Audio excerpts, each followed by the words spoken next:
জলখাবারে প্রতিদিন একঘেয়েমি খাবারের হাত থেকে বাঁচবার জন্য এক নতুনত্ব খাবার আজকে আমরা পরিবেশন করব। ডালিয়ার উপমা। ভিডিওটি যদি পছন্দ হয়ে থাকে লাইক, সাবস্ক্রাইব আর কমেন্ট করতে ভুলবেন না।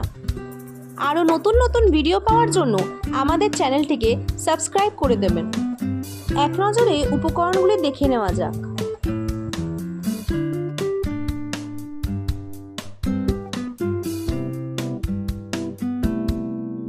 এবার একটা পাত্রে সামান্য পরিমাণে ঘি নিয়ে সেই ঘিতেই আমরা পরিমাণ মতন ডালিয়া ভেজে নেব।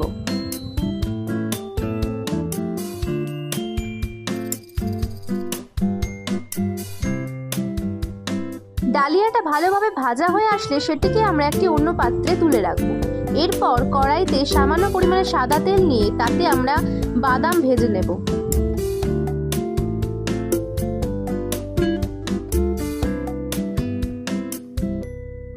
এরপর বাদামের সাথেই আমরা পরিমাণ মতন ছোলার ডালও ওর মধ্যে ভেজে নিলাম।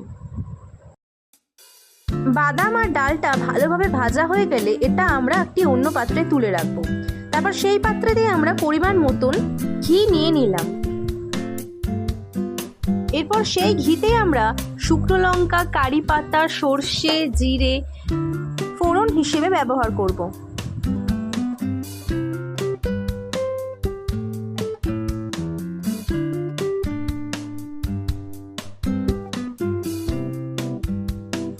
এরপরে এই ফোড়নের মধ্যে একে একে পেঁয়াজ কুচি, লঙ্কা কুচি দিয়ে ভালো করে ব্রাউন না হওয়া পর্যন্ত ভেজে নিতে হবে।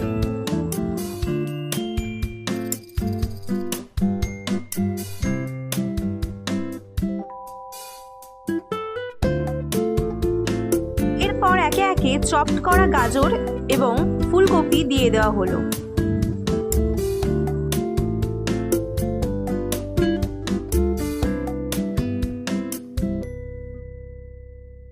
পেঁয়াজগুলো ভালো করে ভাজা ভাজা হয়ে আসলে এর মধ্যে পুনরায় ক্যাপসিকাম এবং টমেটো দিয়ে দেওয়া হলো।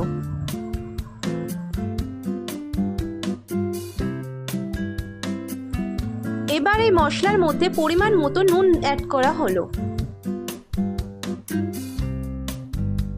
এরপর কিছুক্ষণের জন্য ঢাকা বন্ধ করে রাখা হলো। ঢাকা খুলেই এর মধ্যে পরিমাণ মতন হলুদ এবং চিনি দিয়ে ভালোভাবে সটে করে নেওয়া হলো। এরপর আমরা এর মধ্যে চীনাবাদাম, ভেজে রাখা ডাল এবং ডালিয়া অ্যাড করে দিলাম এবং সেটাকে ভালো করে মিশ্রণগুলির সাথে মিশিয়ে নিতে হবে। সামান্য মাত্রায় জল দিয়ে কিছুটা নাড়াচাড়া করে এটাকে কিছুক্ষণ ভাপে বসিয়ে রাখতে হবে। ঢাকা খুললেই তৈরি হয়ে যাবে আমাদের ডালিয়ার উপমা। পরিবেশনের জন্য প্রস্তুত গরম গরম ডালিয়ার উপমা। এটি আপনারা জল খাবারে অনায়াসে ব্যবহার